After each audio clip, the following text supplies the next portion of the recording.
2 বছরের জন্য নির্বাচিত হয়ে ষড়যন্ত্রমূলক মামলা করে 8.5 বছর ক্ষমতায় টিকেছিলেন। এই পরিষদ বিগত নির্বাচনে প্রতিদ্বন্দ্বিতা করেছে, আবারও প্রতিদ্বন্দ্বিতা নেমেছে। আমাদের বিরুদ্ধে, বিশেষ করে এই পরিষদের প্রেসিডেন্ট এবং সাধারণ সম্পাদকের বিরুদ্ধে তাদের একটাই প্রথম অভিযোগ এবং প্রধান অভিযোগ, যেটি তারা গত নির্বাচনেও করেছিলেন, এবারে নির্বাচনেও করে যাচ্ছেন। অন্যান্য মিথ্যাচারের কথা বাদ দিয়ে আমি স্পেসিফিক কথা বলতে চাই। এটি আমি বিপদ না, আমি ঘটনা বলছি। ঘটনা যদি বিপদ হয় আপনারা আমাকে ক্ষমা করবেন, মনোযোগ দিয়ে শুনবেন। তারা বলছে আমরা দুজন প্রবাসী, আমাদের ন্যাশনাল আইডি আছে, এখনো আমাদের বাংলাদেশি পাসপোর্ট আছে, আমরা এই অ্যাসোসিয়েশনে নির্বাচিত হয়ে কাজ করছি। ওনারা প্রবাসী আমাদেরকে কি হিসাবে বলছে আমরা জানি না। আমরা কি দেখতে ফরেনারের মতো, নাকি ফরেন পাসপোর্ট নিয়ে এই দেশে অবস্থান করছি আমরা জানি না। আর ওনারা দেশে থেকে উপহার দিয়েছিলেন গণতন্ত্রকে হত্যা করে অবৈধভাবে ক্ষমতায় থাকা। আর আমরা যদি প্রবাসী হয়ে থাকি, আমরা প্রবাস থেকে এসে আপনাদেরকে সাথে মিছিল মিটিং করে হাইকোর্টে রিট করে তাদের বিরুদ্ধে আদেশ এনে আমরা আপনাদেরকে নির্বাচন উপহার দিয়েছি। সুতরাং আমরা মনে করি প্রবাসী হয়েই আমরা যে কাজটি করেছি সেটি সঠিক কাজ, এবং তাতে যদি আমরা প্রবাসী হয়ে থাকি আমরা এভাবে সারা জীবন প্রবাসী থাকি।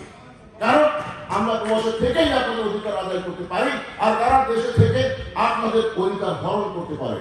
এটি হলো ইতিহাস। তারা এই ভোটাধিকার হরণ করার জন্য কি করেছে তার একটি তথ্য আপনাদের সামনে উপস্থাপন করা জরুরি বলে আমি মনে করি। সুতরাং আমি আমার প্রজেক্টরকে বলছি এটাকে অন করতে। এটি হলো আমাদের কাজের একটা হিসাব। উপরে যান, নিচে যান, নিচে যান, আরো নিচে, আরো নিচে। নেক্সট,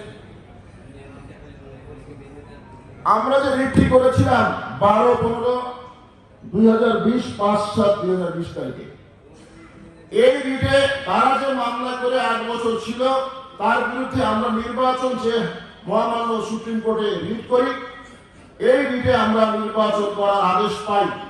এই রিটকে বন্ধ রাখার জন্য তারা অ্যাসোসিয়েশনের 18 লক্ষ টাকা খরচ করেছে, কোনো বাজেট ছাড়া, কোনো বৈধ অধিকার ছাড়া। ভাউচারটি আমি আপনাদের সামনে উপস্থাপন করছি, এবং তৎকালীন সাধারণ সম্পাদক এবং বর্তমানে ওই পরিষদের সাধারণ সম্পাদক পদপ্রার্থী তার স্বাক্ষরে ভাউচারে যান। এই যে 7 লক্ষ, 3 লক্ষ, 8 লক্ষ টাকা প্রদান করতে হবে। অনুচ্ছেদ নম্বর 2-এ সাধারণ সম্পাদকের নিজের হাতে লেখা, আরো নিচে যান, আরো নিচে যান। এই যে সাধারণ সম্পাদকের নিজের হাতে সুন্দর করে লেখা আছে, আরো নিচে যান। এই যে 18 লক্ষ টাকা, এই চেক নাম্বার সবকিছু দিয়ে এই টাকাগুলি ব্যারিস্টার রোকন সহ 7 জন উকিলকে পরিশোধ করা হয়েছে আপনাদের ভোটাধিকার বন্ধ রাখার জন্য। এর বিচার কি আপনারা করবেন না? এত বড় দুর্নীতি, আমি আশা করব এর বিচার বিগত নির্বাচনে আপনারা করেছেন, এবং যতদিন সে নির্বাচন করবে ততদিন তাকে আপনার ঘৃণা ভয় প্রত্যাখ্যান করবেন। এটা কেউ দুর্নীতিবাদ, এটা কেউ দুর্নীতিবাদ এবং অ্যাসোসিয়েশনের টাকা খরচ করে অ্যাসোসিয়েশন সদস্যদের ভোটাধিকার হরণকারী, সে তখন এই অ্যাসোসিয়েশনের নির্বাচনে দাঁড়ানোর কথা ভোট নিয়ে আপনাদের নেতৃত্ব দানের কোন নৈতিক অধিকার সে সংরক্ষণ করে না।